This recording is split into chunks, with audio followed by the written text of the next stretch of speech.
Hola, estimados estudiantes, sean bienvenidos a este nuevo encuentro del componente curricular de microbiología médica, en el cual abordaremos las bases microbiológicas de las infecciones del aparato genital que cursan con tumoración o bien con repercusiones sistémicas.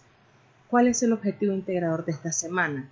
Es describir el abordaje del diagnóstico de laboratorio de las infecciones del tracto reproductor. El objetivo de la clase es describir los principales agentes etiológicos de las ITR que cursan con tumoraciones o repercusiones sistémicas, describir su epidemiología y cuadros clínicos, así como señalar el abordaje diagnóstico y terapéutico de estas ITRs. Preguntémonos, ¿cuáles son las ITRs que cursan con lo que es úlceras y otras lesiones? Dentro de estas otras lesiones, ¿cuáles son las que cursan con tumoraciones? ¿Qué ITRs cursan con manifestaciones sistémicas? ¿Cuáles creen que son los posibles agentes etiológicos de estas ITR? ¿Qué manifestaciones clínicas buscarían en el paciente? ¿Cómo realizarían el abordaje diagnóstico? ¿Y cómo se pueden prevenir estas ITRs? Vamos a aclarar estas dudas a continuación. El contenido que vamos a abordar va a ser la infección por VPH, también llamado virus del papiloma humano, el cual es un agente causal de las ITRs que cursan con tumoraciones, y vamos a abordar la infección por el VIH, virus de inmunodeficiencia humana, el cual causa ITRs que cursan con repercusiones sistémicas.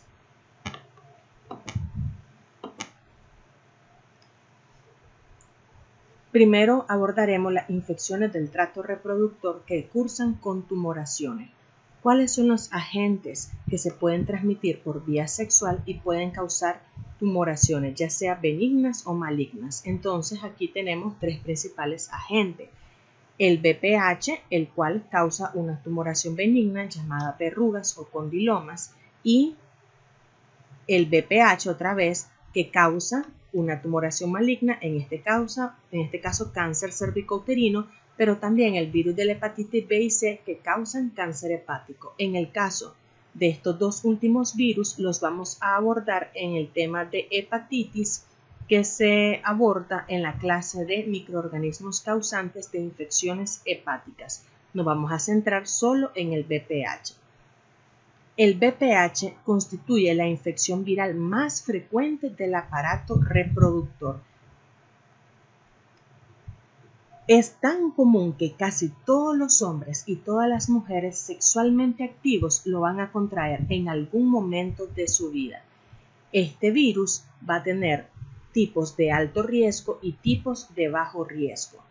Los tipos de alto riesgo generan problemas benignos como verrugas anogenitales, papilomas laringeos o verrugas comunes, mientras que los de alto riesgo producen cáncer, siendo el principal el cáncer cérvico-uterino.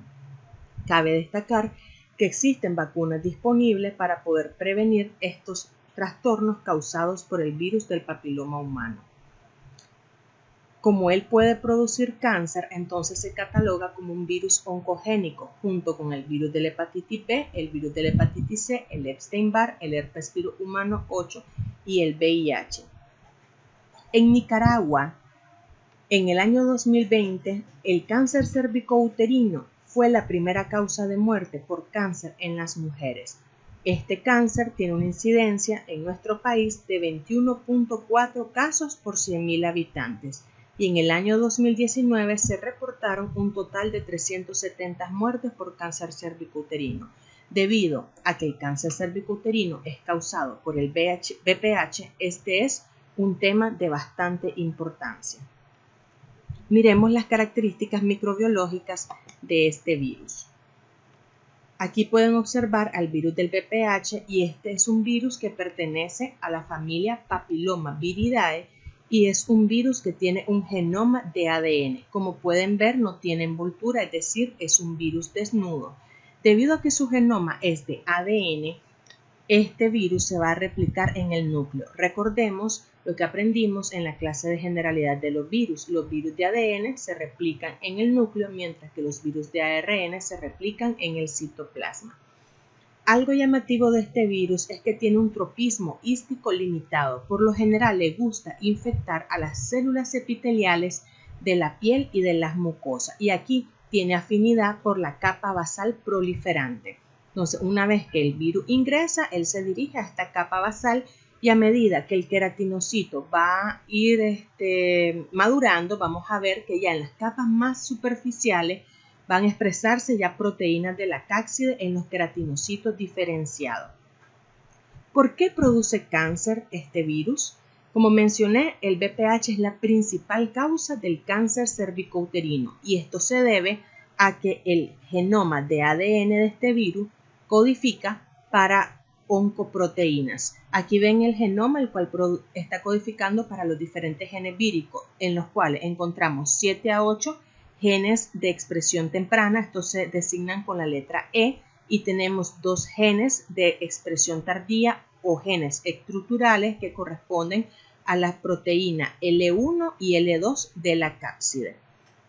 El problema aquí lo dan principalmente E6 y E7, ya que estos 2 genes codifican para 2 oncoproteínas, las cuales afectan a genes que regulan el ciclo celular normal. Si recordamos cuando vimos la clase el año pasado en inmunología sobre respuesta inmune frente a los tumores, el cáncer está asociado a afectaciones de los genes que normalmente regulan el ciclo celular. Cuando estos genes funcionan de forma alterada, nosotros los llamamos oncogenes. En el caso del gen P53 es un gen muy importante porque este induce apoptosis, y en el caso del gen PRB o gen del retinoblastoma, este gen evita la progresión de la célula en el ciclo celular y limita el crecimiento de la célula. ¿Qué ocurre? La oncoproteína E6 degrada al P53, lo que altera la regulación del ciclo celular, produce resistencia a la apoptosis, inestabilidad cromosómica e inmortalización celular. En el caso de la oncoproteína E7, esta degrada al gen PRB, es decir, el del retinoblastoma, causa sobreexpresión del P16, provocando que la célula reentre en la fase S del ciclo celular y ocurra una inestabilidad cromosómica. No todos los tipos de VPH pueden producir cáncer. Hay un total de 100 tipos de VPH, los cuales se han clasificado en 16 grupos. A los que sí pueden producir cáncer se les llama de alto riesgo y a los que no, de bajo riesgo.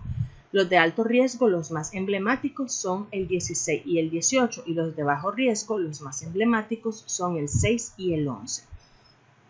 Este tropismo tiene una explicación en lo que es la patogenia de la enfermedad, que vamos a ver a continuación. El ciclo de replicación del VPH se relaciona con el ciclo vital del queratinocito y las células epiteliales de la piel y mucosa. Vamos a ver que las fases de replicación del virus dependen de ciertos factores que están presentes en los estados diferenciados secuenciales de las células epiteliales, es decir, en los estratos de la piel. Como mencioné, el virus ingresa por la piel, generalmente por roturas de la piel, y aquí tiene afinidad por la capa basal. Una vez que llega a la capa basal, la proteína estructural L1, que es la proteína de la cápside, se une a los receptores celulares e inicia la replicación del virus. ¿Qué es lo que primero se va a expresar? Los genes E, es decir, los genes víricos de expresión temprana, los cuales van a estimular la proliferación de las células que ellos han invadido. Cuando la célula se comienza a replicar, ellos aprovechan la polimerasa de ADN de la célula hospedadora para poder replicar el genoma vírico. Esto induce un incremento de las células en las capas de la piel, generando un engrosamiento del estrato basal, del estrato espinoso y del estrato granuloso. Ese engrosamiento produce una lesión, la cual se llama verruga, también se le puede llamar condiloma o papiloma. A medida que la célula de la piel se va diferenciando, los factores nucleares específicos expresados en las distintas capas y tipos de piel y mucosa promueven la transcripción de los distintos genes víricos. La expresión de esos genes se van a asociar con la expresión de queratina específica, de tal manera que la expresión de los genes tardíos es decir, los genes que codifican para las proteínas estructurales de la cápside L1 y L2 solo se van a expresar en la capa superior totalmente diferenciada. Y el virus aquí se va a ensamblar en el núcleo y va a aprovechar la maduración de estas células para atravesar las capas cutáneas y al llegar a la última capa de queratina desprenderse con las células muertas de esta capa superior. ¿Qué cambios genera esto a nivel microscópico? Se van a formar unos queratinocitos hipertrofiados que, si pueden ver, tienen un halo transparente que está rodeando a los núcleos arrugados. A estos queratinocitos hipertrofiados con estas características se les denomina coilocitos. Además, vamos a ver que hay engrosamiento del estrato espinoso por un aumento del número de las células espinosas. A esto se llama acantosis. Además, vamos a ver que la piel aumenta su espesor y hay un aumento de la queratina, es decir, hay hiperkeratosis. Esto forma unas puntas epiteliales llamado papilomatosis, y aquí entonces vemos que se forma la lesión típica que corresponde a una verruga. Esta verruga, para que se desarrolle una vez que ingresó el virus, le toma aproximadamente unos 3 a 4 meses. ¿Cómo se adquiere este virus y cuáles son sus factores de riesgo? Para que se pueda transmitir el virus se requiere un contacto con las lesiones, la cual se puede dar piel a piel durante el sexo o bien directamente durante la penetración anal o vaginal. Requerimos que la persona tenga lesiones papilomatosas para que se pueda transmitir la enfermedad. Entonces, ya sea por el sexo oral, anal o vaginal, o bien el contacto con las lesiones, pero también puede transmitirse a través de fomites contaminados como las toallas, y también puede transmitirse de forma vertical cuando el bebé al nacer, si la madre tiene lesiones en el canal del parto o en el cuello y el bebé sale, entonces él puede adquirir la infección en el canal del parto. Toda persona sexualmente activa puede contraer el VPH, incluso si tiene relaciones con una sola persona, ya que si esta persona ha tenido relaciones con otras personas y adquirió la infección, se la puede transmitir. Como muchas personas manifiestan los síntomas muchos años después de tener relaciones sexuales, es difícil determinar cuándo fue que se infectó por primera vez.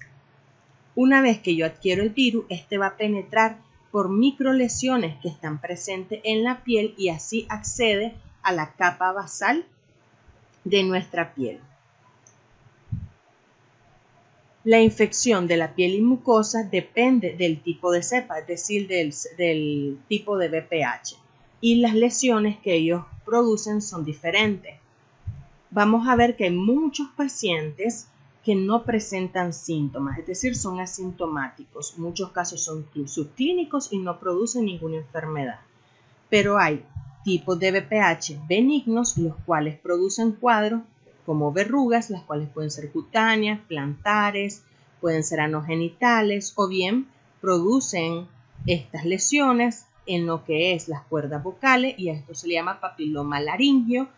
Y tenemos los de alto riesgo, que como les mencioné, los de alto riesgo son estos que sí presentan oncogenes y codifican para oncoproteínas, siendo las principales la E6 y la E7, y esto genera que se afecte el ciclo celular normal y se perpetúe la célula y se induzca cáncer. Aquí están los de alto riesgo que les había mencionado, que las principales son el VPH 16 y 18. Estos causan infección persistente e inducen cáncer. El principal cáncer que se asocia al VPH es el cáncer cervicouterino, pero también puede provocar otros tipos de cánceres como el cáncer vulvar, el del pene, el anal, el del cabeza y cuello. El 16 y el 18 no son los únicos que producen cáncer. Hay otros también de alto riesgo que pueden producir cáncer, pero epidemiológicamente son menos frecuentes. Los benignos, los cuadros benignos, que son las verrugas y los papilomas laringeos, son causados por los VPH de bajo riesgo, que como les mencioné, los principales eran el 6 y el 11.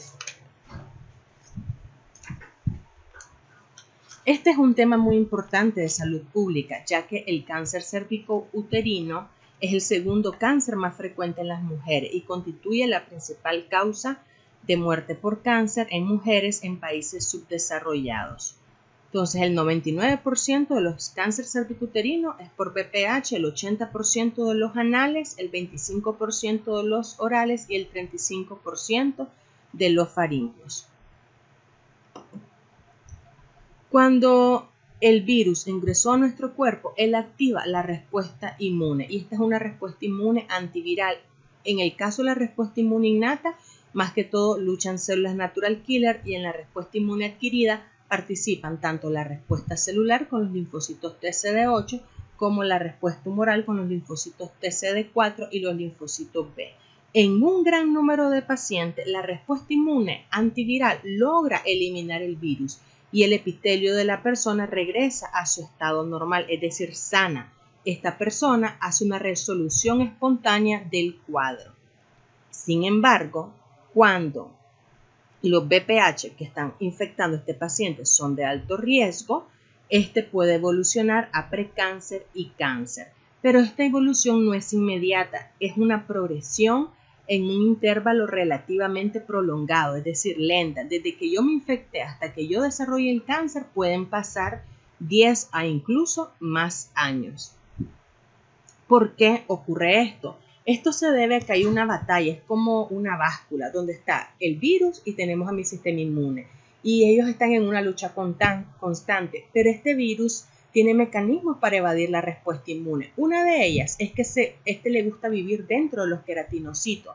Es su ubicación intracelular y en este sitio inmunológicamente privilegiado le ayuda a evadir nuestra respuesta inmune. ¿Por qué decimos que es un sitio inmunológicamente privilegiado? Porque como les expliqué en el ciclo, solo los queratinocitos bien diferenciados, es decir, los del estrato superior, solo esos van a expresar las proteínas virales de la cápside L1 y L2 y generalmente estas células se desprenden. Entonces, nuestro sistema inmune falla al reconocer las células infectadas, provocando que el virus persista y evada al sistema inmune.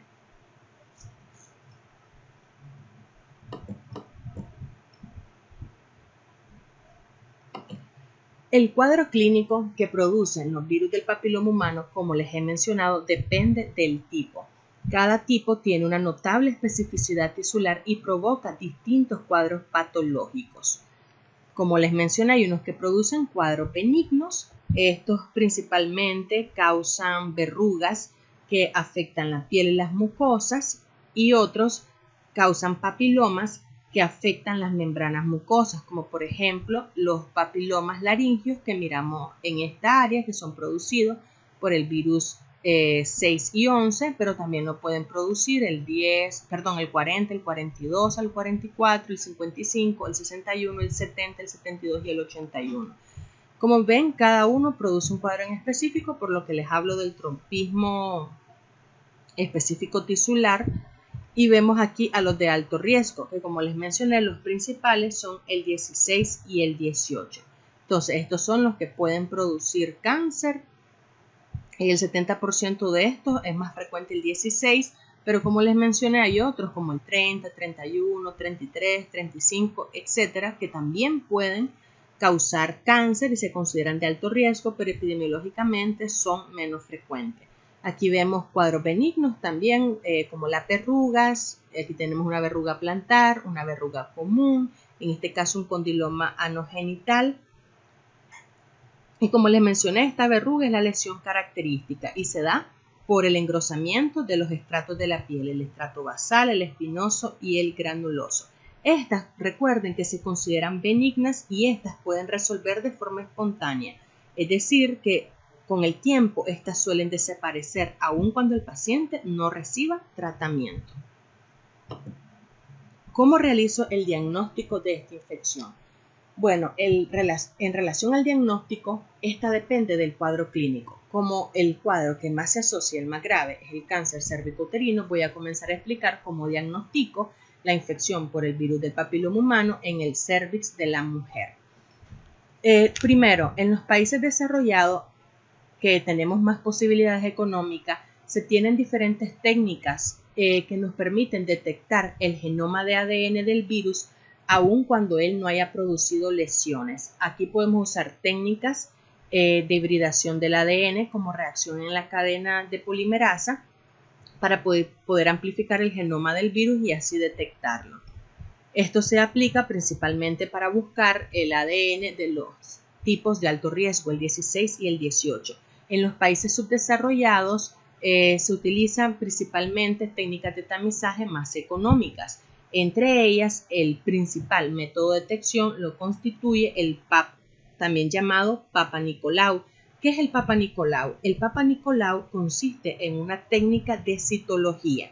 Si recordamos, citología se refiere al estudio de las células individuales, que tiene el propósito de detectar anormalidades morfológicas en las células examinadas que provienen de la descamación de las superficies epiteliales.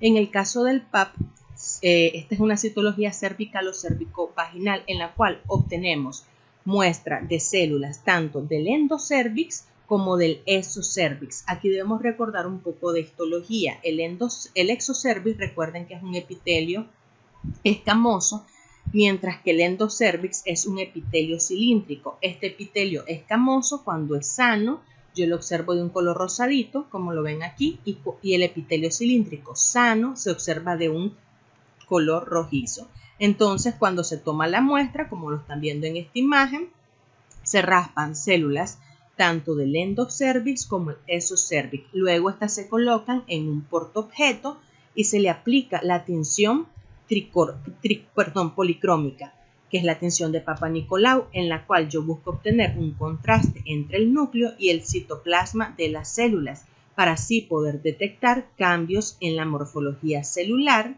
para poder abordar la lesión, tratarla y así reducir la progresión al cáncer cérvico-uterino.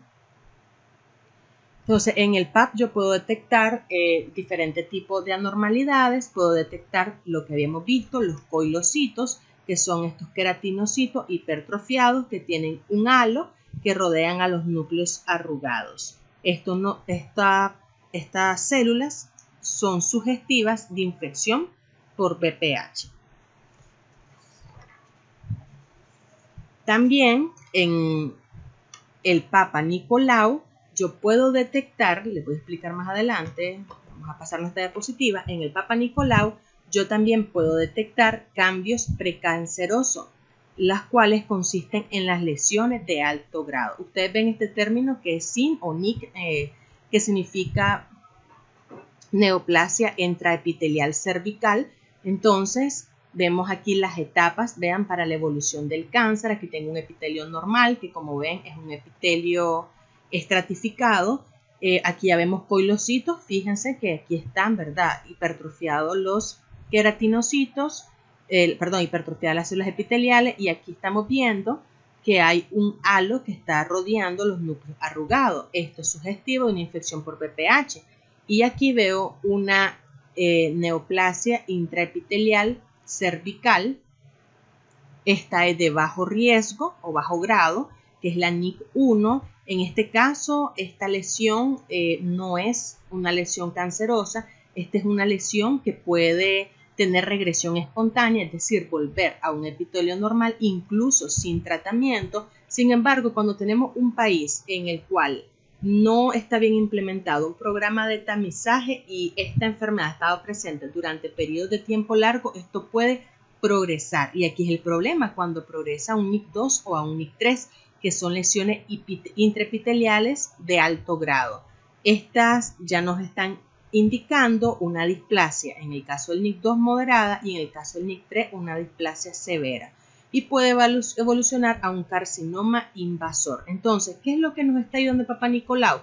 Si yo hago este examen de forma periódica una vez que yo inicié vida sexual activa, es decir, por lo menos cada año, el objetivo es que yo pueda detectar la lesión cuando está en sus etapas iniciales para poder realizar una intervención. Por ejemplo, en el caso de una NIC2 o una NIC3, yo voy a tener que extirpar la lesión y eso va a evitar que esto evolucione hacia un cáncer. ¿Cuáles son otras técnicas también económicas que nos permiten detectar cambios iniciales por el virus del papiloma humano. Aquí tenemos la inspección visual, la cual se puede realizar con ácido acético, esa se llama IVA, o bien la podemos hacer con Lugol, esa se llama IVL.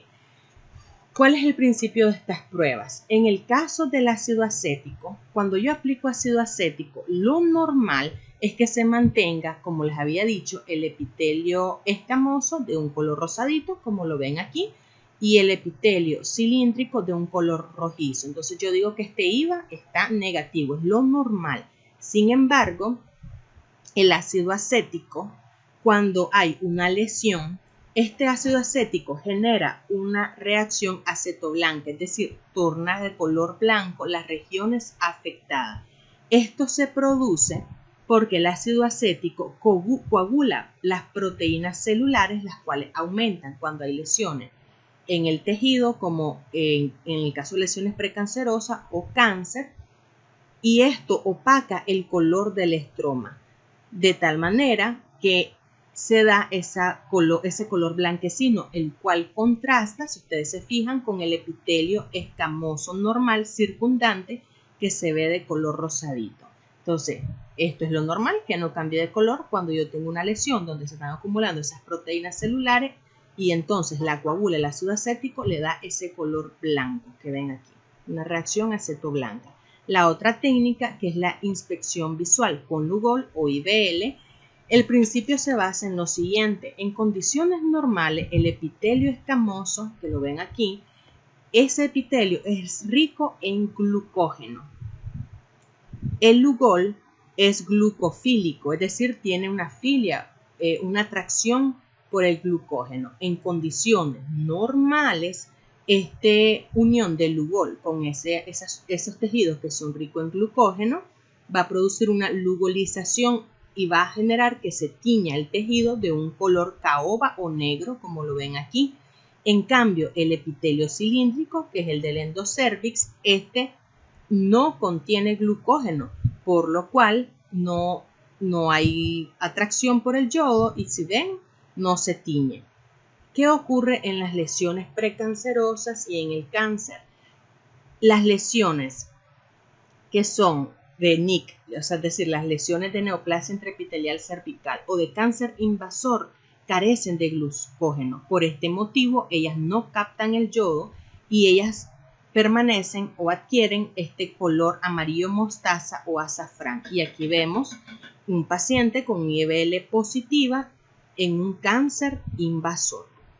Otra técnica que podemos utilizar para el diagnóstico del cáncer cervicuterino es la colposcopía, en la cual yo examino el cuello uterino utilizando un microscopio con luz y así puedo observar mejor el cuello del útero y observar alteraciones en este. Se puede combinar con la realización de estas otras técnicas mencionadas previamente.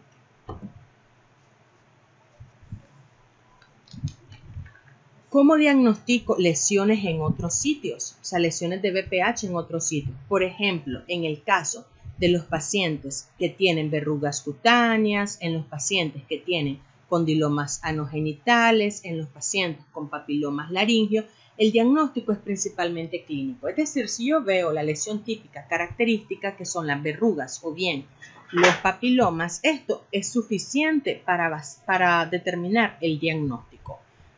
Pero también lo puedo apoyar con el estudio histopatológico, en donde yo voy a observar las alteraciones morfológicas de las células en el microscopio, es decir, la presencia de los coilocitos, que como les dije otra vez, son queratinocitos hipertrofiados que tienen un halo transparente que está rodeando los núcleos arrugados. Y vamos a ver lo que ya había mencionado, la acantosis, que es el engrosamiento del estrato espinoso por hiperplasia de las células espinosas, y la hiperkeratosis debido al aumento de la producción de la queratina. ¿Cómo podemos prevenir estas enfermedades causadas por el BPH?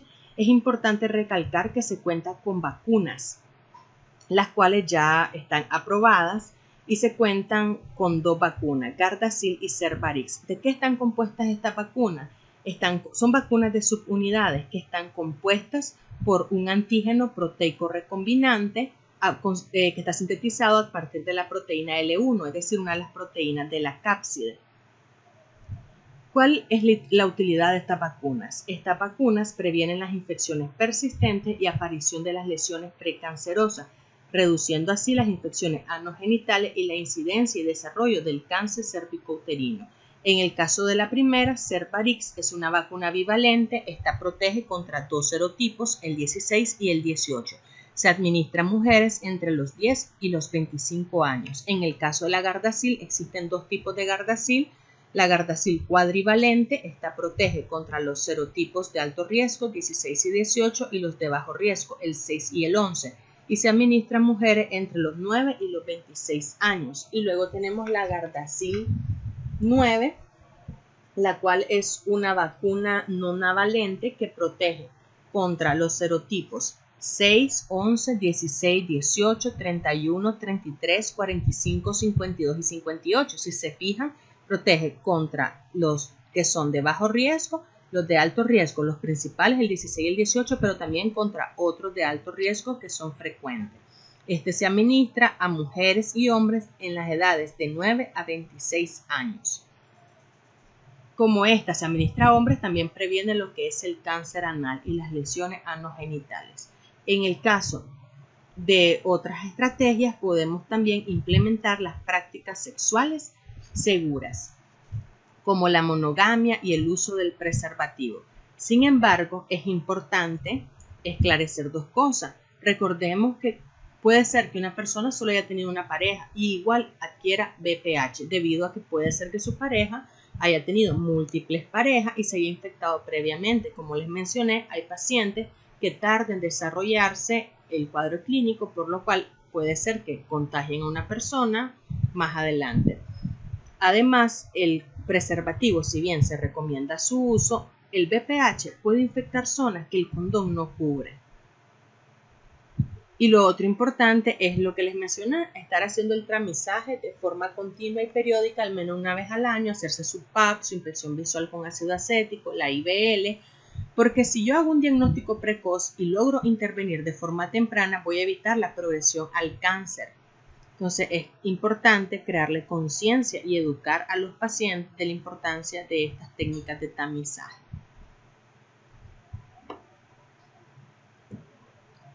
Ahora vamos a desarrollar el tema del VIH.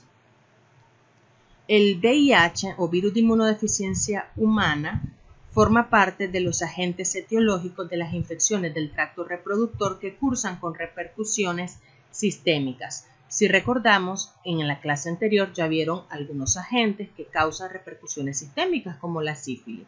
El virus de la inmunodeficiencia humana es el agente etiológico del SIDA, que constituye el síndrome de inmunodeficiencia adquirida, el cual se caracteriza por infecciones oportunistas. Esto es debido a que este virus ataca principalmente a los linfocitos TCD4 del paciente, causando una depresión de ellos y afectando así al sistema inmune. Además, como las células inmunitarias no solo nos defienden contra infecciones, sino que también luchan contra el cáncer, en los pacientes infectados por VIH se ve un aumento de la incidencia de las neoplasias.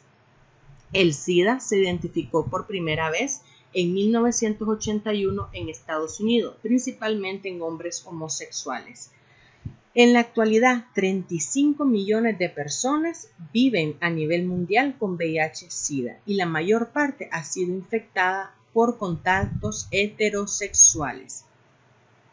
En 2009 se reportaron 1.8 millones de muertes y 2.6 millones de infecciones nuevas, incluidos 370.000 niños infectados. Hasta la fecha han fallecido 36 millones de personas por VIH, quedando en la orfandad más de 16.6 millones de niños, y de ellos 14 millones vivían en los países subsaharianos del África. En nuestro país, en Nicaragua, en el año 2022 se diagnosticaron 932 casos nuevos, para un acumulado total de 10.623 casos.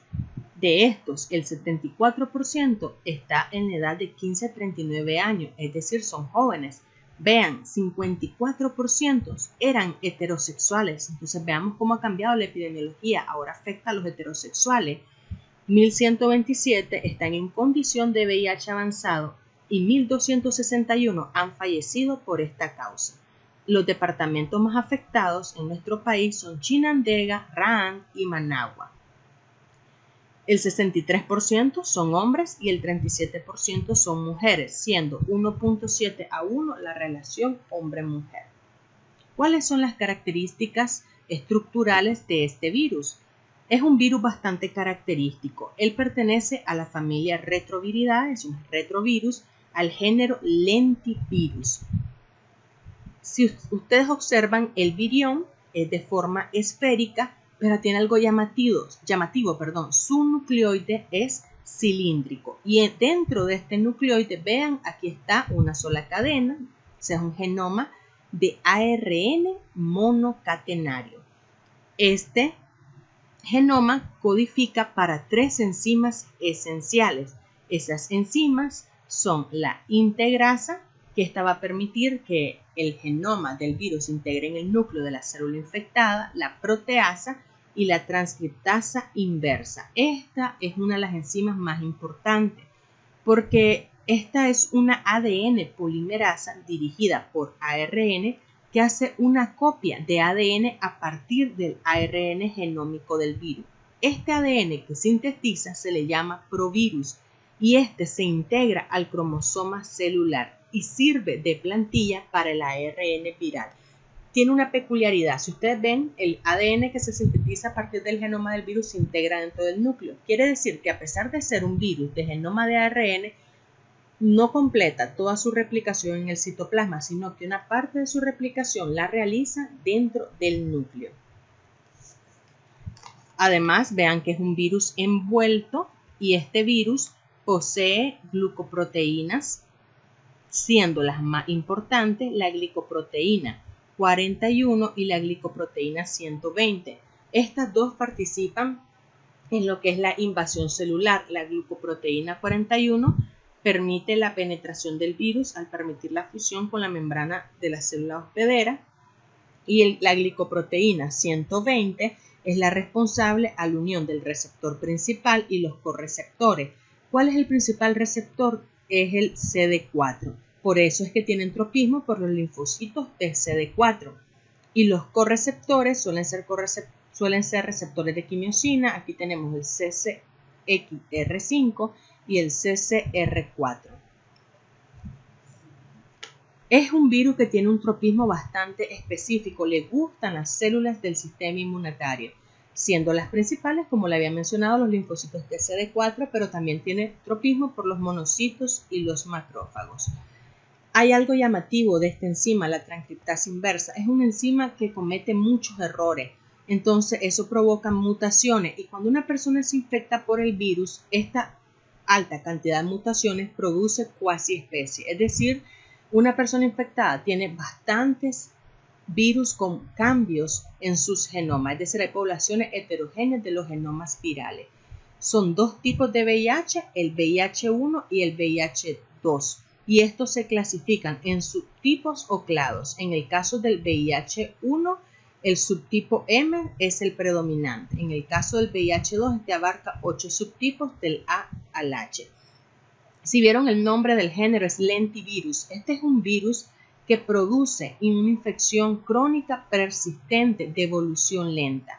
Puede tomar muchos años para que la enfermedad se desarrolle. Es decir, yo me infecto del virus y puede tomar hasta 10 años para que desarrolle manifestaciones clínicas. Hay estrategias para poder inactivar este virus. Por ejemplo, si yo tengo una superficie que está contaminada, yo puedo aplicar blanqueadores caseros como el cloro al 10%, etanol al 50%, peróxido de hidrógeno al 3%.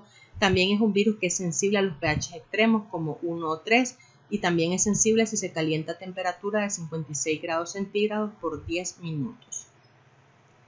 ¿Cómo se transmite el VIH?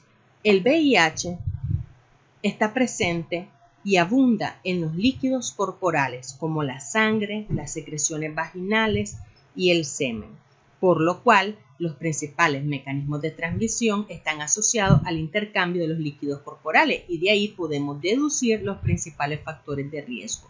El principal mecanismo en la actualidad de transmisión es el mecanismo de transmisión sexual, es decir, por tener sexo ya sea anal, vaginal u oral, por lo cual conductas de riesgo es tener promiscuidad sexual, múltiples parejas sexuales, ser trabajadora sexual, tener sexo sin condón, ser homosexual, en el sentido que por lo general estas son personas que tienen bastante promiscuidad y múltiples parejas sexuales. Pero quiero aclarar aquí que no es exclusivo. Vean lo que mencioné en la epidemiología. En la actualidad en Nicaragua la mayoría de los casos no son de homosexuales, son de heterosexuales. Porque vean, ahora hay bastantes personas que tienen parejas heterosexuales, pero tienen múltiples parejas. El otro mecanismo de transmisión es el parenteral, es decir, a través de la exposición a sangre y a hemoderivados contaminados. ¿Cuáles son las poblaciones de riesgo? Personas que son usuarios de drogas intravenosas, personas que se realizan tatuajes o perforaciones en lugares donde no se cumplen las normativas de bioseguridad, personas que han recibido transfusión de sangre contaminada, el personal de salud, porque nosotros sufrimos a veces accidentes donde tenemos contacto con estos líquidos corporales. Quiero hacer énfasis en lo siguiente: en nosotros los trabajadores de la salud, si nosotros nos pinchamos con una aguja infectada, el riesgo de infección es bien bajo, es menor del 0.3%, lo cual difiere con la hepatitis. Por ejemplo, si yo me pincho con una aguja que está infectada por el virus de la hepatitis B, el riesgo de infección del 6 al 30%, y si la aguja está infectada por el virus de la hepatitis C es del 1.8%. Pero vean, para el VIH es bien bajo, menor del 0.3%. También el riesgo de exposición de la mucosa a la sangre infectada, el riesgo es bastante bajo, menor del 0.09%. A pesar de eso, debemos ser precavidos y utilizar las medidas de protección o medidas de barrera. Y el otro mecanismo de transmisión es el vertical, es decir, de una madre infectada no tratada a su hijo. Esta lo puede transmitir de forma intrauterina, es decir, cuando el bebé está en el útero, lo puede transmitir en el parto o lo puede transmitir a través de la leche materna. ¿Por qué en la actualidad se sigue dando la transmisión vertical? Es porque a veces no se diagnostica a la mamá, y si no se diagnostica a la mamá no se le da tratamiento, y si ella sale embarazada, ella le va a transmitir el virus a su bebé. El riesgo de que ella se lo transmita una mujer infectada que no ha sido tratada, el riesgo para que se la pase a su bebé es del 13 al 40%. Lo más frecuente es por la leche materna, pero si suprimimos la lactancia materna, la mayoría de los casos se transmiten por parto seguido de la transmisión intraútero. Quiero destacar que este virus no se transmite por un contacto casual, es decir, no se transmite porque yo le dé la mano al paciente, porque lo abrace, porque le dé un beso, porque él tosa, estornude, o porque lo pique a él un mosquito y me pique a mí, o por agua, o por alimentos, o por compartir retretes, piscinas o baños públicos. Por lo cual debemos evitar estigmatizar y discriminar a estos pacientes. Una vez que el virus ingresa al huésped, este busca primero a lo que son los monocitos y los macrófagos. Estas células van a funcionar como un reservorio y como un vehículo para el virus, y ellos van a transportarlo por vía hemática y por vía linfática, y lo transportan escondido, es decir, sin que lo reconozcan las otras células del sistema inmunitario, y lo siembran a otros tejidos, siendo el lugar más óptimo y preferido por ellos el ganglio linfático. La patogenia de la enfermedad va a depender de la edad del paciente, el estrés, factores genéticos e infecciones coexistentes. Cuando hablamos de factores genéticos, hay personas que tienen mutaciones de los correceptores del virus y estas personas son resistentes a adquirir la infección. ¿Cuál de ellos es el principal determinante de la patogenia? O sea, ¿qué determina la gravedad y la progresión de la enfermedad? Es el tropismo por las células mieloides y linfocitos T que expresan el marcador CD4. ¿Por qué? Porque el marcador CD4 es el principal receptor del virus. Entonces, cuando ellos infectan a los linfocitos T, CD4, esta infección es de por vida y vamos a ver que va a tener una evolución lenta y por etapas específicas. Puede tomar muchos años para que la enfermedad se desarrolle. Vamos a ver que el sistema inmune se va a activar. Nuestro cuerpo va a tratar de eliminar al virus, se va a producir activación de la respuesta celular, activación de la respuesta humoral, se producen anticuerpos. Pero el problema es que estos anticuerpos no logran eliminar por completo la infección, es decir, no se cura esa infección y el virus persiste de por vida. Vamos a ver que tiene fases y que pueden aparecer síntomas en las fases iniciales, pero por lo general aparecen más en la fase tardía y puede tomarle varios años para llegar a esa fase. ¿Cuál es la excepción? Es los niños. El SIDA en los niños no tiene una evolución que tarde mucho, sino que su progresión es rápida. ¿Por qué? Porque si recordamos, cuando nacemos, cuando somos niños, nuestro sistema inmune no está completamente maduro y esa deficiencia inmunitaria en los niños hace que el VIH en ellos progrese de forma rápida. Incluso puede ser que a los 2 años ya pasen a fase SIDA si se los pasó su mamá y a los 2 años se mueran.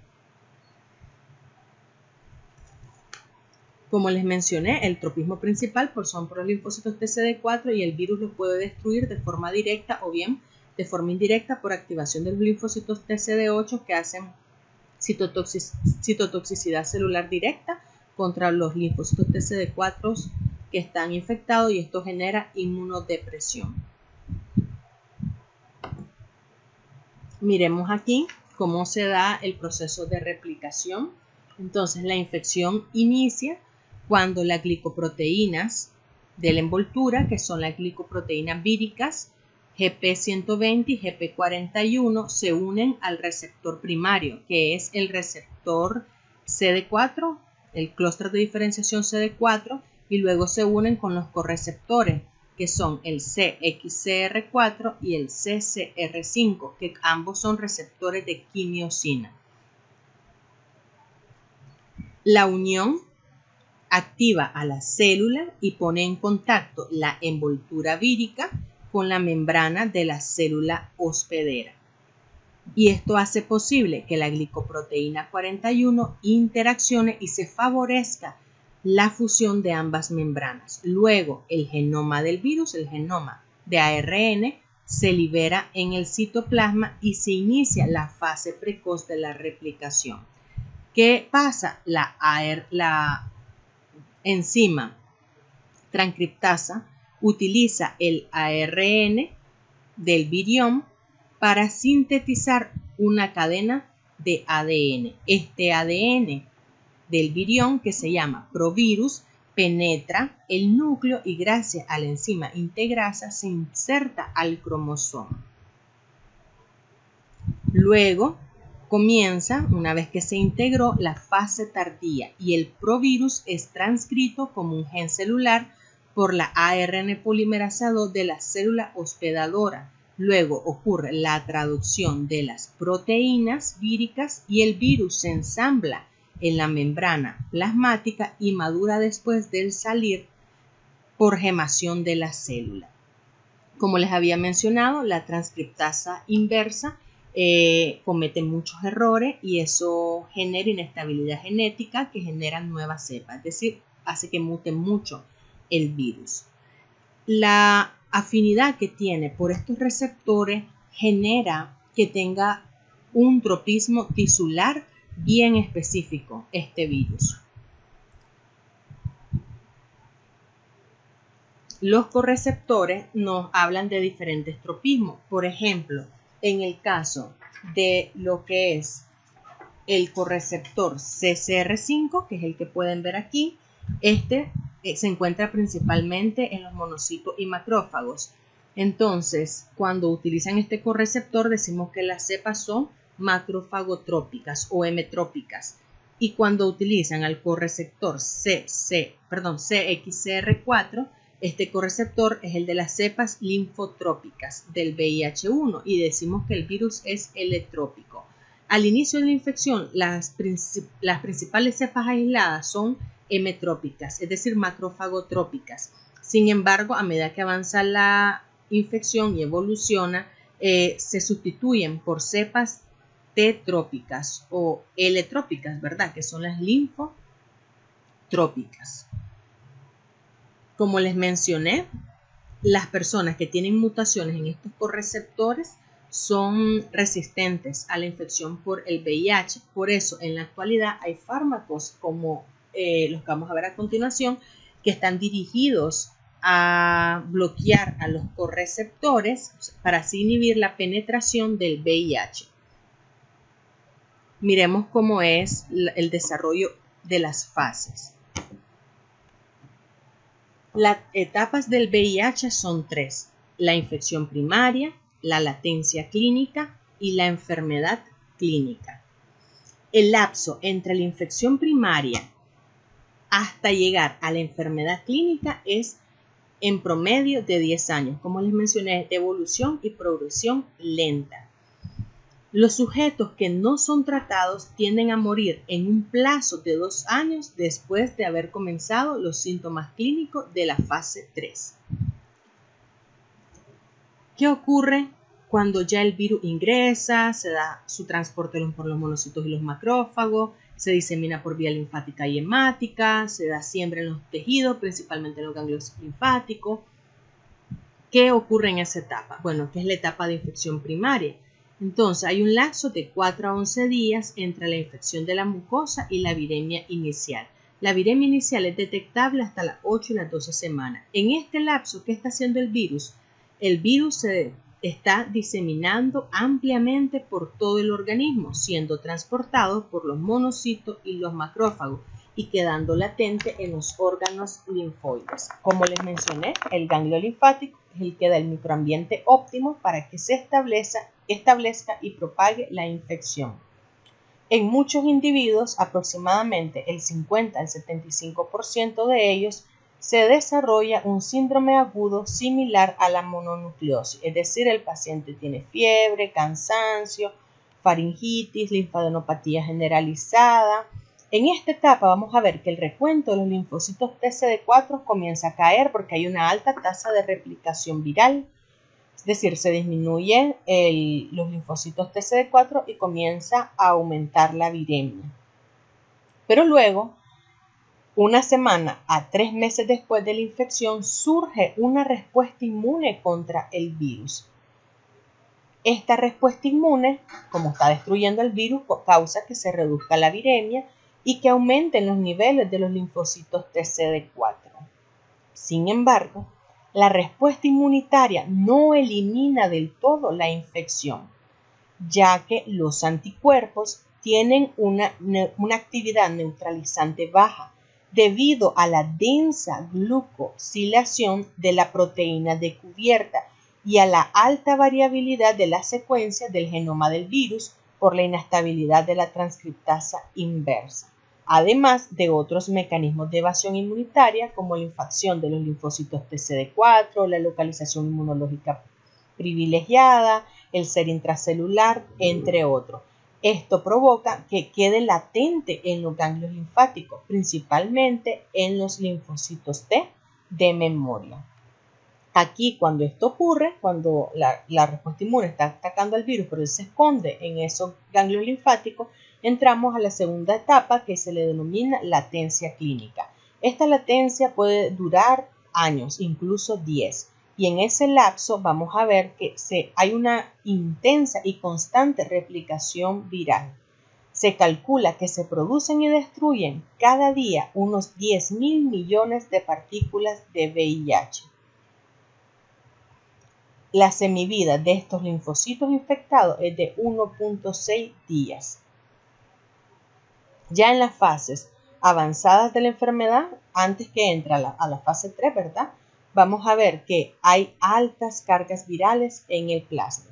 Ya la fase 3, que es la de enfermedad clínica, es cuando el paciente desarrolla el cuadro del SIDA. ¿Qué ocurre en esta etapa? Como les mencioné, comienza a aumentar la viremia, llega a niveles muy elevados y esto provoca una reducción nuevamente de los linfocitos TCD4.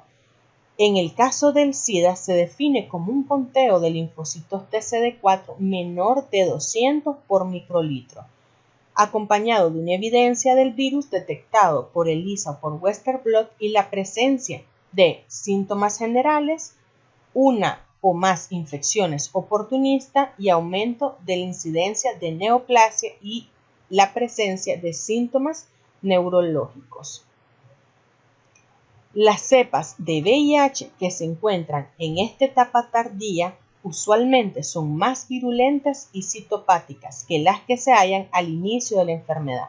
Como les mencioné, también esto se acompaña de un cambio de tropismo del VIH por los macrófagos y monocitos, como les dije, al comienzo es hemetrópico o macrófago trópico, a un tropismo T o L trópico, es decir, linfotrópico. Es decir, le gustan más al final los linfocitos TCD4, por lo cual estos se reducen bastante y se depletan en esa fase.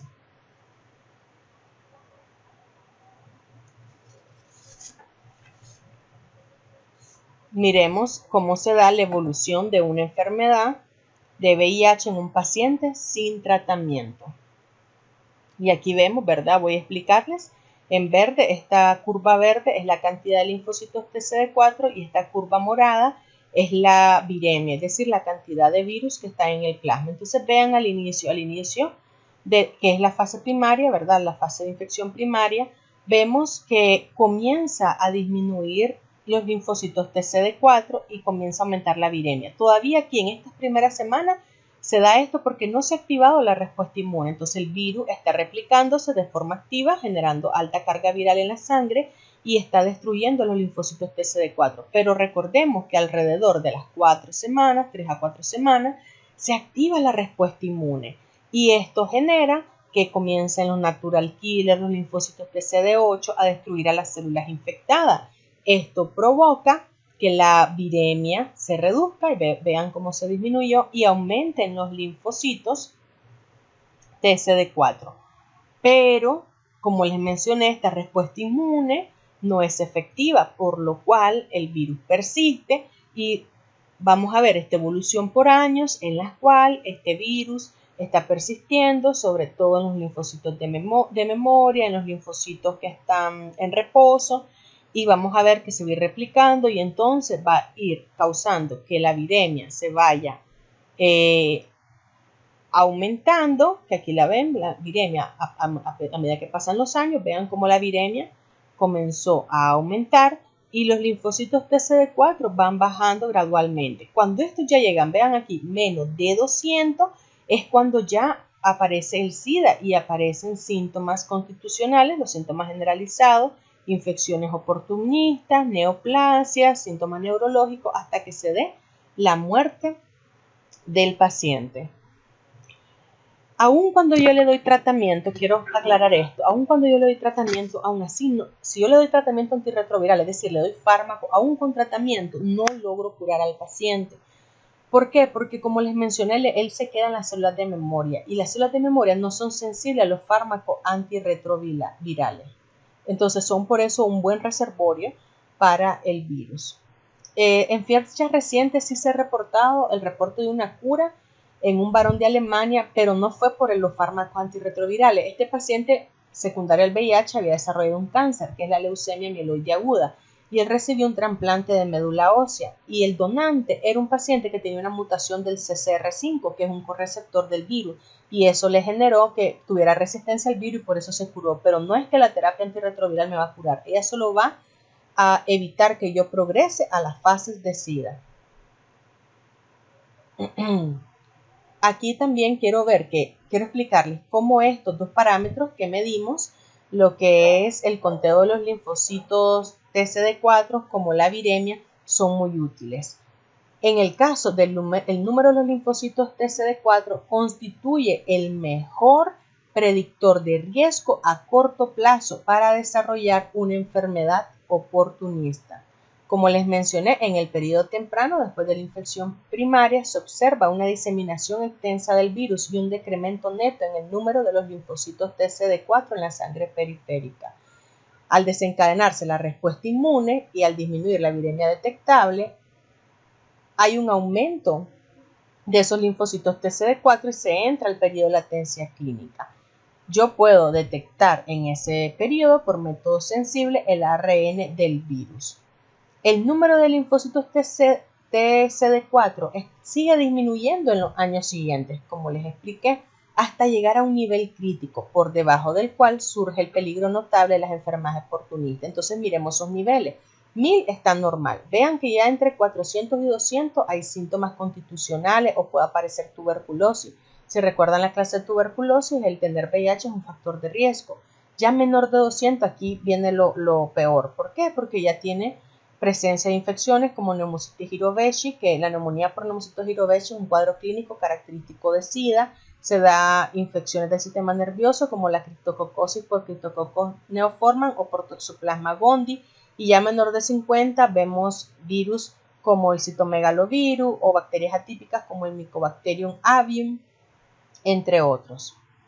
La carga viral o viremia, que se corresponde al número de partículas de VIH en las sangres, tiene un notable valor pronóstico y es el elemento que mejor permite predecir el pronóstico clínico, pero a largo plazo. La carga viral es un elemento decisivo para poder evaluar la eficacia de los tratamientos antirretrovirales. En cada paciente con VIH hay ciclos de replicación viral y destrucción celular de forma continua y el nivel del virus en la sangre, que se le conoce como equilibrio dinámico, punto prefijado, varía de una persona a otra durante el periodo asintomático. Dicho nivel refleja el número total de células infectadas en forma productiva y su tamaño promedio en el momento de la descarga o eclosión. Por medio de una sola medición del número de virus en el plasma cada 6 meses después de la infección se puede predecir el riesgo ulterior del desarrollo de SIDA en varones varios años después en ausencia de tratamiento. Los puntos prefijados altos tienden a guardar relación con la evolución rápida de la enfermedad y con respuestas más inadecuadas al tratamiento. Dicho parámetro tiene diferencia en función del género. Vamos a ver que en el caso de los varones tiene un valor predictivo muy importante, pero en el caso de las mujeres el valor predictivo es menor en la progresión del SIDA. Veamos aquí las características clínicas de cada fase. Entonces, en la fase de infección primaria o aguda, como les mencioné, 2 a 4 semanas después de la infección aparecen los síntomas iniciales, los cuales se parecen a una gripe o a una mononucleosis. En algunos casos hay pacientes que presentan datos de meningitis aséptica o pueden presentar exantema. ¿Y cuáles son esos síntomas? Son el cansancio, aquí ven el rash o exantema, la sudoración, hay pacientes que presentan náuseas. Esta sudoración es de predominio nocturno y estos síntomas se deben a las respuestas inmunitarias de los linfocitos T, que están desencadenadas por la extensa infección de las células presentadoras de antígenos como los macrófagos. Luego pasa a una fase asintomática en la cual los síntomas desaparecen espontáneamente en un plazo de 2 a 3 semanas. A esta fase se le llama latencia. En algunos pacientes en la fase de latencia se puede detectar una linfadenopatía generalizada persistente que puede durar varios años. Durante este periodo les mencionaba que el virus se sigue replicando principalmente en los ganglios linfáticos. Y luego tenemos la fase de la enfermedad tardía, también llamada como fase SIDA. En la fase SIDA vemos que el paciente presenta un síndrome constitucional. Por lo general, vamos a ver que las manifestaciones graves vienen precedidas por un pródromo, que se le llama pródromo de diarrea y deterioro, en el cual el paciente comienza a presentar fiebre, presenta linfadenopatías, severa pérdida del peso, hay sudoración nocturna, también puede haber falta de aire, puede haber náuseas, vómitos, diarreas crónicas y hay pacientes que desarrollan lesiones orales, más que todo lesiones orales de color blanco en la lengua, principalmente candidiasis oral, que recuerden candidiasis oral provocada por Candida albicans o bien una leucoplasia pilosa. La leucoplasia viene el término de las palabras griegas leucos, que significa blanco, y placos, que significa placa. Esta es la lesión premaligna más frecuente de la cavidad oral y consiste en una lesión que, como pueden ver, es predominantemente blanca de la mucosa oral, la cual puede anteceder el desarrollo de un cáncer oral. Esta se ve como unos parches blancos y espesos que pueden estar en las encías, en la parte interna de los pómulos, en la parte inferior de la boca y a veces en la lengua. Estos parches se pueden eliminar raspándolo. También en la fase SIDA se desarrollan las infecciones oportunistas que había mencionado, cáncer, principalmente el sarcoma de Kaposi, y también se manifiesta en el 40 al 90% de los pacientes síntomas neurológicos. ¿Por qué se dan infecciones oportunistas? Porque habíamos dicho que el tropismo que tiene este virus son los linfocitos TCD4, lo cual genera que hay un deterioro de la respuesta inmune y aumenta la sensibilidad a estos microorganismos oportunistas. Como les mencioné, generalmente los síntomas constitucionales comienzan por debajo de los 500 linfocitos TCD4 por microlitro y cuando hay aumento de las concentraciones del virus, y ya el SIDA aparece cuando tenemos menos de 200 células linfocitos TCD4 por microlitro y cuando la carga vírica supera las 75.000 copias por mililitro. Y cuando ya se da esta fase, vemos a ver que hay un síndrome caquetizante, se presentan las infecciones oportunistas, se presentan las neoplasias malignas y las afectaciones del sistema nervioso central, principalmente la demencia. En el caso del recién nacido, quiero hacer énfasis que es diferente. Vamos a ver que en ellos el comienzo del SIDA suele incluir síntomas clínicos a los 2 años de vida. 2 años más tarde el pequeño muere. Esto se debe, ¿verdad?, a que el niño, un recién nacido, no ha desarrollado bien su sistema inmunitario. Entonces podemos ver que en los niños, a pesar de que no hayan pasado 8 o 10 años que adquirieron la infección, ya a los 2 años tienen neumonitis intersticial, neumonía, candidiosis oral severa, ya andan en encefalopatía, ya tienen linfadenopatía generalizada, sepsis bacteriana, hepatosplenomegalia, diarrea, retraso del crecimiento. Por eso decimos que en los recién nacidos el pronóstico es bastante insatisfactorio, ya que ellos presentan una carga viral bastante elevada. ¿Qué producen en la fase de SIDA a nivel del sistema nervioso central? Vamos a ver que aquí en el sistema nervioso central el VIH infecta a lo que es la microglia y esta va a secretar sustancias neurotóxicas o factores quimiotácticos que van a estimular respuesta inflamatoria a nivel del sistema nervioso central. La demencia, que está aquí, ¿verdad? La demencia por SIDA es una manifestación tardía y constituye el síndrome neurológico más común, y este se caracteriza por deficiencias de la memoria, incapacidad para concentrarse, apatía, retraso psicomotor y cambios conductuales. La media de supervivencia desde que comienza la demencia grave suele ser menor de 6 meses, es decir, esto es de mal pronóstico. También se pueden presentar otros síndromes como encefalitis, mielopatía, meningitis aséptica y neuropatía periférica. En el caso de los niños se pueden presentar también cuadros convulsivos, alteraciones conductuales y del desarrollo, encefalopatías, trastornos de déficit de atención, retrasos del desarrollo, puede darse meningitis bacteriana y en la adolescencia trastornos psiquiátricos. Se ven también infecciones oportunistas a nivel del sistema nervioso central como la toxoplasmosis cerebral, la criptococosis, cánceres como el linfoma primario del sistema nervioso central y alteraciones como la leucoencefalopatía multifocal progresiva. Las infecciones oportunistas, como mencioné, son cuadros graves inducidos por agentes que rara vez causan enfermedad importante en una persona inmunocompetente. Es decir, son agentes que si vos tenés bien tu sistema inmune no te van a hacer nada, no te van a enfermar. Pero si vos estás inmunodeprimido, como el caso de los pacientes con VIH, te van a producir un cuadro clínico. Estas infecciones son la principal causa de morbilidad y de mortalidad en la fase tardía del VIH. Y vuelvo a repetir, aparecen cuando el conteo de los linfocitos TCD4 está por debajo de 200 células por microlitro.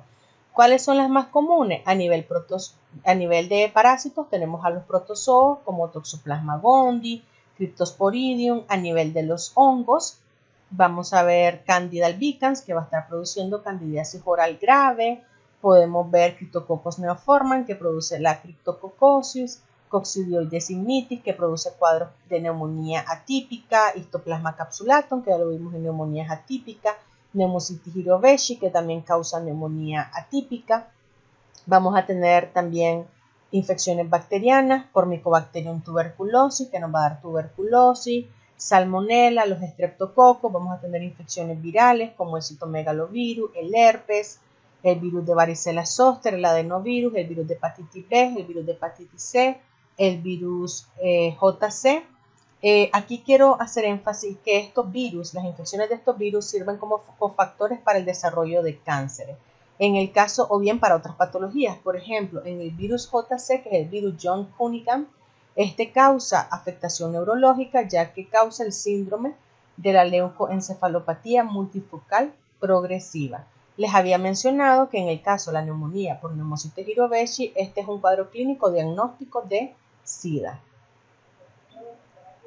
¿Por qué tienen una alta predisposición a desarrollar cáncer los pacientes con SIDA? Es debido a que hay una depresión de los linfocitos TCD4. Recordemos que los linfocitos también cumplen funciones de inmunovigilancia y ellos tienen una respuesta inmune antitumoral y eliminan aquellas células que se han escapado de los mecanismos normales de regulación del crecimiento. La mayoría, como les mencioné, corresponden a cánceres causados por virus como cofactor. Por ejemplo, tenemos el linfoma de Burkitt y el cáncer del sistema nervioso central que se detecta en pacientes que han tenido infección previa por el virus del Epstein-Barr. Tenemos también, por ejemplo, el virus del herpes 8 que se detecta en pacientes con sarcoma de Kaposi, el virus del papiloma humano que se detecta en pacientes con cáncer cervicouterino o cáncer anogenital. El característico de los cánceres presentes en los pacientes con VIH es el sarcoma de Kaposi. ¿Qué es el sarcoma de Kaposi? Este es un tumor vascular que proviene del endotelio y puede aparecer en la piel, como lo ven aquí, en las mucosas, en los ganglios linfáticos y en algunas vísceras. Este se asocia, como les mencioné, a pacientes con VIH, pero que previamente han tenido infección por el virus del herpes 8. Es 20.000 veces mayor en enfermos de SIDA no tratados que en la población general. El SIDA no aumenta el riesgo de cáncer de mama, colon o próstata. ¿Cuándo debo sospechar que una persona tiene VIH? Entonces, el diagnóstico, en un inicio tengo que tener una sospecha clínica y lo debo sospechar en individuos que tienen alto riesgo, como personas homosexuales o personas heterosexuales, pero que son promiscuas, usuarios de drogas intravenosas, y que sufran síntomas constitucionales, como les mencioné, ellos tienen bastante pérdida de peso, o sea, se ponen caquéxicos, tienen fiebre, sudoración nocturna, les comienzan a padecer linfadenopatía y además de eso tengan infecciones bacterianas recurrentes, es decir, infecciones oportunistas, tuberculosis, herpes zóster, candidiasis oral. Y ya la fase SIDA la debo sospechar cuando yo en los exámenes complementarios detecto que hay un conteo de linfocitos TCD4 menor de 200 células por microlitro. Confirmo el diagnóstico microbiológico a través de la detección del VIH, ya sea por pruebas inmunocromatográficas rápidas, por ELISA o por un Western blot positivo. Y se presenten además infecciones oportunistas, como las que ya mencioné, o bien aumente la incidencia de cáncer o tenga el paciente síntomas neurológicos. Vuelvo a repetir que la neumonitis por Pneumocystis jirovecii y el sarcoma de Kaposi son diagnósticos que son muy sugestivos de SIDA. ¿Cómo realizo la confirmación microbiológica? Bueno, para el diagnóstico microbiológico existen dos tipos de métodos, los métodos indirectos y los métodos directos.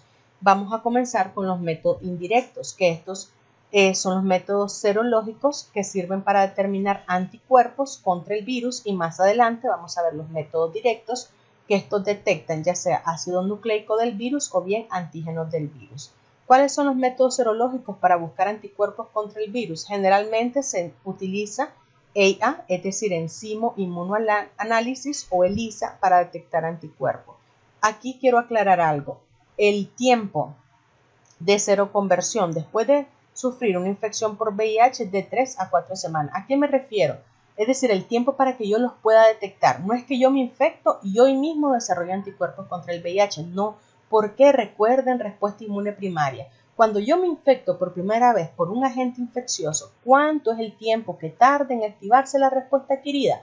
Mínimo son unos 14 a 21 días, es decir, 2 a 3 semanas. A esto yo le llamo periodo ventana.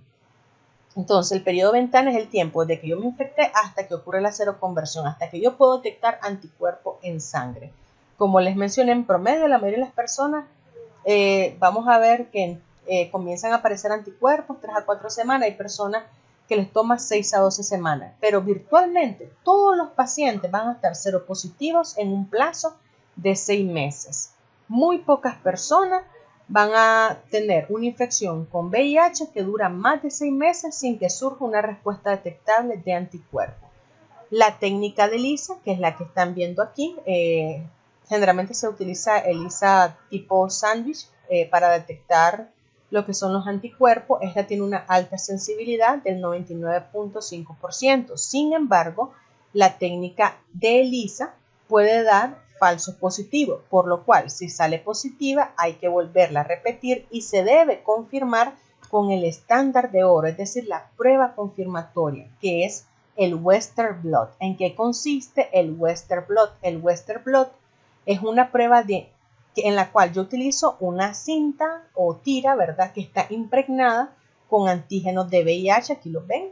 Esta quita la cinta y veo que está impregnada contra antígenos del VIH, los cuales están separados en bandas en un papel en base a su peso molecular. Y aquí tenemos, vean, el antígeno como la glicoproteína 120, la 41, entre otros. Y luego yo le agrego a ese papel el suero de la persona y voy a buscar si hay anticuerpos en ese suero contra alguno de estos antígenos del VIH.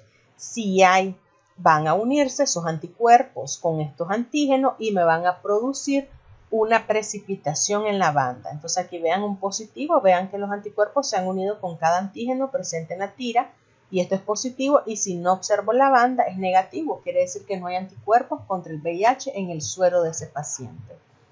Repito, hay que tomar en cuenta siempre el periodo de ventana, es decir, el tiempo de seroconversión, que lo pueden ver en esta gráfica donde vemos la respuesta de anticuerpos contra el VIH y su evolución clínica. Entonces ahí viene el promedio, vean, 4 a 8 semanas para que haya seroconversión. También existen pruebas rápidas inmunocromatográficas. Estas pruebas se parecen bastante a las pruebas de embarazo. Vean que igual yo utilizo un antígeno que está en una banda y detecto anticuerpos en el suero del paciente que se colocan aquí donde dice sample, que es la muestra, y yo tengo que ver si se forma o no la banda para ver si está presente o no el anticuerpo contra el VIH. ¿Cuáles son los otros métodos? Vamos a ver a continuación. Estos que ven aquí son los métodos directos, que estos detectan lo que son ácidos nucleicos o antígenos del virus.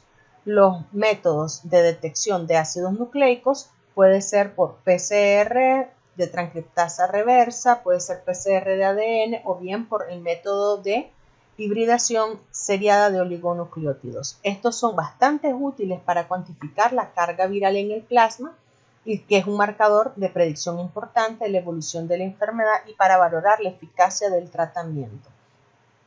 Este método sí es útil para detectar las infecciones tempranas por el VIH, sobre todo en pacientes recién nacidos. Como les mencioné, vuelvo a regresar. La seroconversión ocurre a las 4 a 8 semanas, entonces como no puedo buscar en este periodo anticuerpos, yo debo buscar aquí lo que es el genoma del virus, y aquí me serviría hacer método de detección directa como el PCR para buscar al virus. En este caso es bastante útil en recién nacidos, porque en los recién nacidos sí se puede prolongar más el tiempo de seroconversión debido a que su sistema inmune no está bien desarrollado, por lo cual las técnicas de elección en recién nacidos siempre van a ser los métodos de detección directa.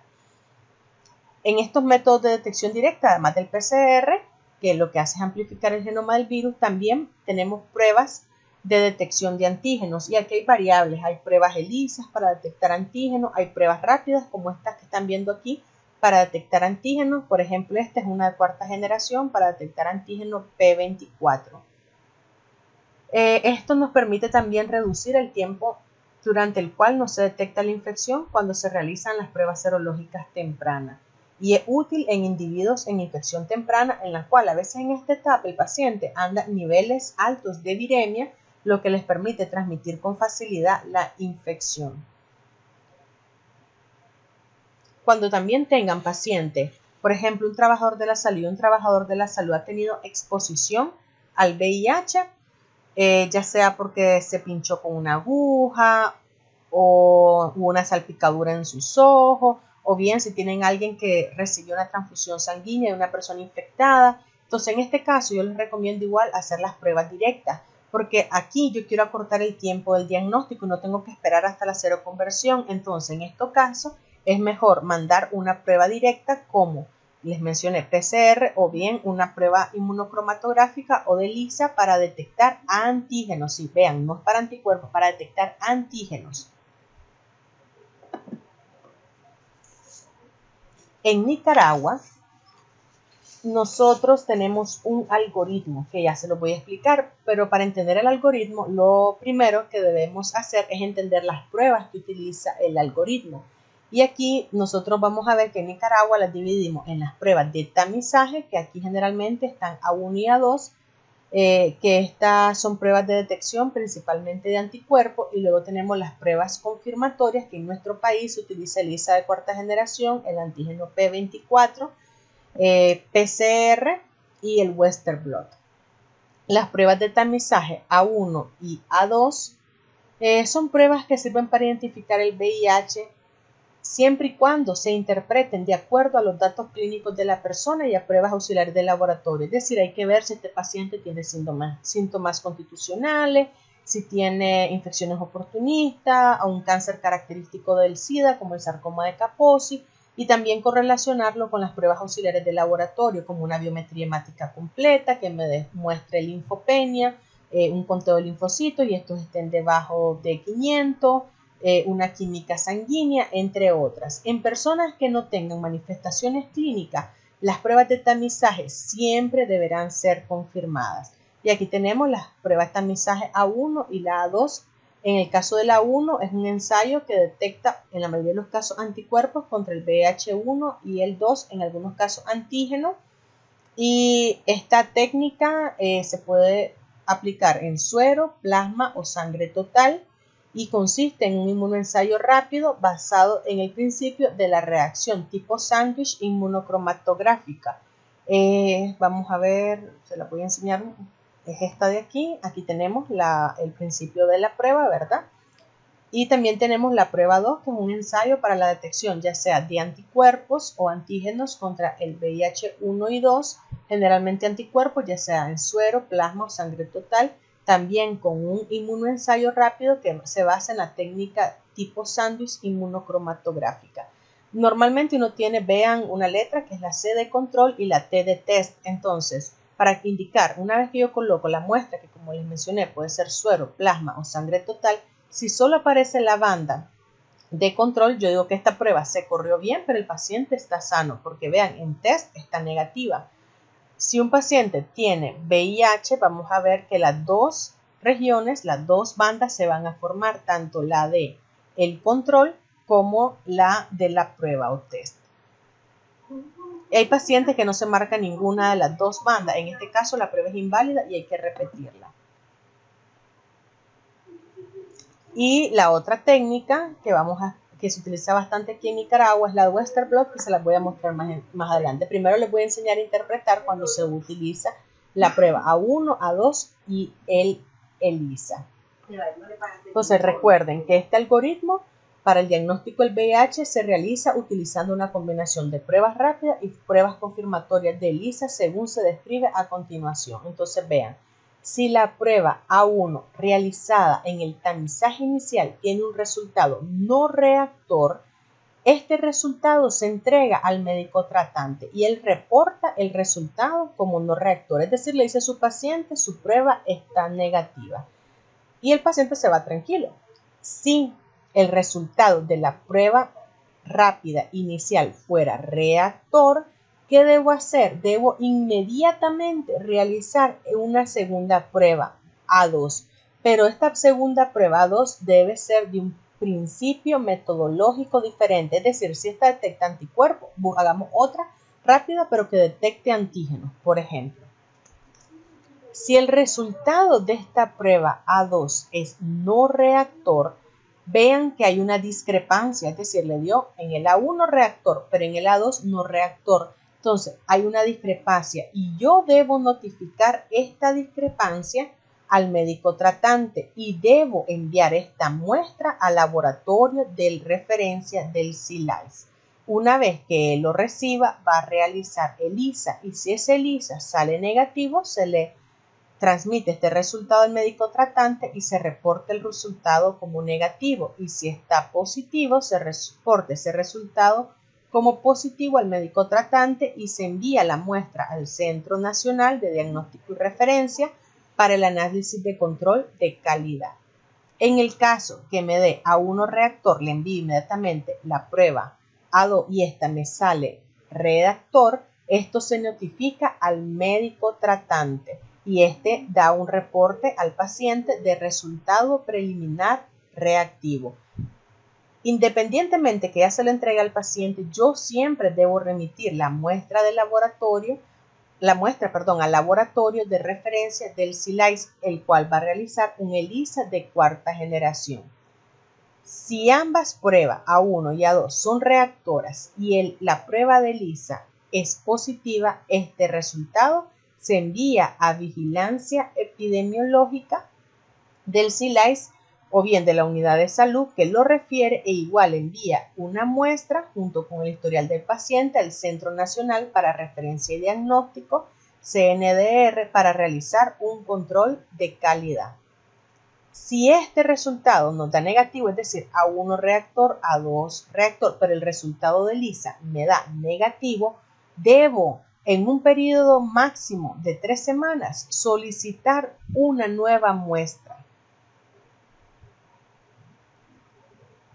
Entonces, esto es siempre importante porque aquí hay una discrepancia, siempre que hay una discrepancia hay que seguir estudiando al paciente para poder descartar si él tiene VIH o no tiene VIH. ¿Qué ocurre cuando estas que mandamos al CNDR para el control de calidad? O sea, todas las muestras que son positivas por ELISA, vean que se envían al Centro Nacional de Diagnóstico y Referencia para hacer el control de calidad. ¿Y qué es lo que hacen aquí? Hacen Western blot. Vean, aquí está el Western blot donde está la tira con los antígenos y estoy detectando anticuerpos contra el virus. Porque esta es la prueba gold estándar. Si este Western blot fuera indeterminado, hay que solicitar nuevas muestras y volver a estudiar hasta asegurarnos si en verdad el paciente tiene o no VIH. ¿Cómo vamos a prevenir esta enfermedad? Vuelvo a recordarles, se me olvidó. Vuelvo a recordarles que siempre hay que considerar al hacer el algoritmo diagnóstico lo que es el periodo de ventana, que como les mencioné corresponde a 3 a 6 semanas después de la infección de VIH en las que las personas quizás tengan el virus circulante en su sangre, pero aún no han formado anticuerpos contra el VIH. Es decir, es el periodo que está tardando en activarse la respuesta inmune. Y en este periodo de ventana, mi prueba de diagnóstico indirecto, es decir, las pruebas serológicas que solo detectan anticuerpos van a estar negativas y yo voy a requerir una prueba directa, ya sea detección del genoma de ARN por PCR o una prueba de antígeno para poder realizar el diagnóstico. Entonces, esto es clave para que recordemos. O sea, si yo tengo un paciente que se pinchó ayer, no elijan mandarle una prueba de diagnóstico serológico, no busquen anticuerpos porque no van a ver, mejor mándenle, si quieren detectarla de forma temprana, PCR o una prueba para detectar antígenos. Ahora sí, miremos prevención. Entonces, la prevención es para disminuir tanto el riesgo de infección, o sea, para prevenir la infección, pero también vamos a ver prevención para que se evite la progresión de infección a enfermedad. Aquí quiero recordarles que nosotros siempre debemos pensar que alguien está potencialmente infectado. O sea, yo no puedo decir, con este paciente voy a usar guantes, con este paciente no. A este paciente sí le voy a hacer tamizaje para que done, a este paciente no. Yo debo tratar a toda persona como si ella esté probablemente infectada por VIH. ¿Por qué? Porque recuerden que hay muchas personas asintomáticas y estas personas asintomáticas pueden transmitir la infección. ¿Cuáles son entonces las medidas que utilizamos? Pruebas de cribado en bancos de sangre. Si ustedes han donado, han visto que les toman, a la hora, además de llenar la bolsa de sangre, ellos toman 2 tubos y uno de estos se utiliza para hacer las pruebas rápidas de VIH. Y si la persona tiene una sangre contaminada, obviamente ella no puede donar sangre, tejidos u órganos. Otro mecanismo es el uso de preservativos. En este caso, quiero hacer énfasis que se recomienda el uso del condón porque disminuye el riesgo de infección, pero la protección nunca es absoluta.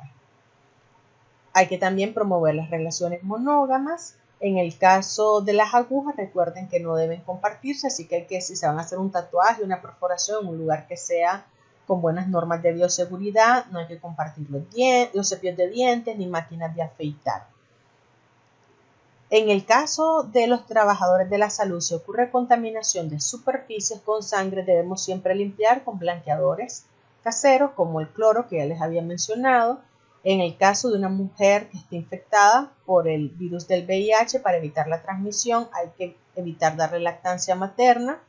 Debemos, los que trabajamos con objetos cortopunzantes, desecharlo o bien esterilizarlos en autoclave. Aquí son diferentes profesiones, desde las profesiones de la salud, como los odontólogos, los médicos, los enfermeros, que utilizan dispositivos que tienen que esterilizarse, pero también estos lugares donde se hacen perforaciones y tatuajes. También tenemos el cribado en pacientes de riesgo para un inicio de tratamiento temprano. Cuando hablamos de pacientes de riesgo, es decir, a pacientes que son trabajadoras sexuales, a estas pacientes que son usuarios de drogas intravenosas, hay que estar haciendo tamizaje constante, o sea, una prueba por lo menos cada 6 meses para ver si se infectaron o no de VIH. Así que vean que la educación es clave. Aquí es importante que recordemos que no se transmite por toser, estornudar, compartir comida, porque debemos evitar estigmatizar y discriminar a estos pacientes. También hay que recordar que no hay vacunas contra esta infección. El otro mecanismo de prevención está dirigido más que todo a evitar la progresión a la enfermedad. Aquí tenemos, ¿verdad?, el uso de los tratamientos antirretrovirales TARP. En la actualidad se utiliza el tratamiento antirretroviral altamente activo llamado HAART o TARGA, que consiste en la combinación de estos antirretrovirales con el objetivo de evitar la progresión de la enfermedad, es decir, que no llegue a la fase SIDA y así disminuir la mortalidad. Estos fármacos son de diferentes grupos, se clasifican en 6 grandes grupos. Hay inhibidores nucleótidos de la transcriptasa inversa, por ejemplo, el abacavir, el tenofovir, la acidobudina, la lamivudina, la didanoxina, entre otros. Hay inhibidores no nucleósidos de la transcriptasa inversa, como la telaviririna, el efavirenz, la etravirina. Hay también inhibidores de la proteasa, como el atazanavir, el darunavir, el fonsaprevnavir, el indinavir. Hay inhibidores de la fusión, como la enfurtivida. Hay inhibidores de entrada, como el maraviroc, y hay inhibidores de la integrasa, como el dolutegravir y el raltegravir. Entonces, la combinación de estos antirretrovirales es adecuada porque cuando solo damos monoterapia, eso promueve más el desarrollo de resistencia antimicrobiana y mayores mutaciones en el virus. Igual con la terapia TARGA o HAART, igual se puede dar resistencia y puede darse desarrollo de cepas resistentes, pero pues por lo general esta combinación nos ayuda a suprimir la replicación viral a un número por debajo de los límites de detección en el plasma, y esto nos va a permitir recuperar las respuestas inmunitarias contra los patógenos oportunistas y prolongar la vida del paciente. Pero hay que hacer énfasis al paciente que no es que la terapia lo cura. Ellos van a tener esa infección, como les dije, de por vida, pero lo que está haciendo la terapia es controlar la replicación del virus y disminuirla lo más posible para evitar la progresión de la enfermedad. También debemos dar profilaxis a las mujeres embarazadas que tienen VIH para evitar la infección vertical. Y esta profilaxis se puede dar de forma prenatal, al momento del parto, y postnatal, y se hace con sidobudina. y el objetivo de esta es reducir la infección durante la vida uterina, durante el parto, y también se le administra al hijo después del nacer para disminuir la transmisión perinatal. Recuerden no dar lactancia materna para que también se reduzca la transmisión. En pacientes que han sufrido exposición, por ejemplo, si yo como médico me pinché, hay también profilaxis post-exposición, o incluso hay profilaxis pre-exposición en las personas que van a tener relaciones con una pareja que ellos ya saben pues que su pareja tiene VIH, y eso reduce el riesgo de infección. Así que si ustedes sufren pinchazos o accidentes durante su práctica médica, recuerden reportarlo para que los estudien, y si es un paciente de alto riesgo, como un paciente trabajadora sexual o que usa drogas intravenosas, les den su terapia post-exposición. También recuerden como médicos siempre usar las barreras de protección al contacto de los líquidos corporales. Ya en pacientes que tienen cuadros más avanzados, por ejemplo en pacientes que tienen menos de 200 células de linfocitos TCD4 por microlitro, también se puede dar quimioprofilaxis, como por ejemplo se les da trimetoprim sulfametoxazol para prevenir la infección por Pneumocystis jirovecii, entre otros. Espero que esta clase haya sido de su ayuda. Les deseo éxito en su siguiente encuentro y muchas gracias por su atención.